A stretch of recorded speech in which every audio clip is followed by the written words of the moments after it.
धन्यवाद अध्यक्ष महोदय. मी औचित्याच्या मुद्द्यावर सरकारचं लक्ष वेधू इच्छितो. दरवर्षी हजारो तरुण अग्निवीरच्या माध्यमातून आपले संरक्षण दलात सेवा देत असतात. अध्यक्ष महोदय, या वर्षीची पहिली बॅच अग्निवीरची नोव्हेंबर 26 मध्ये सेवामुक्त होते.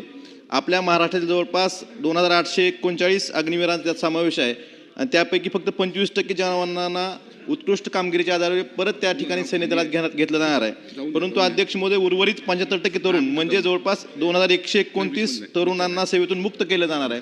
यांचं पुनर्वसन करण्याची जबाबदारी ही राज्य सरकारची आहे. अध्यक्ष महोदय, यासाठी राज्य सरकारनं कर्नल दीपक ठोंगे समिती स्थापना केली होती, परंतु अद्यापपर्यंत या समितीचा अहवाल सादर केलेला नाही. अध्यक्ष महोदय, बाकीच्या राज्यांनी उत्तर प्रदेश, मध्य प्रदेश, गुजरात, बिहार, हरियाणा इतर राज्यांनी अग्निवीरांसाठी 20% समांतर आरक्षण लागू केलेलं आहे. आपल्या राज्यानंही या सेवामुक्त होणाऱ्या अग्निवीरांसाठी समांतर आरक्षण लागू करावं आणि इतर ज्या त्यांच्या योजना आहेत त्यांना पुनर्वसन करण्यासाठी जेवढ्या चांगल्या योजना देता येतील यासाठी सरकारनं काम करावं एवढीच.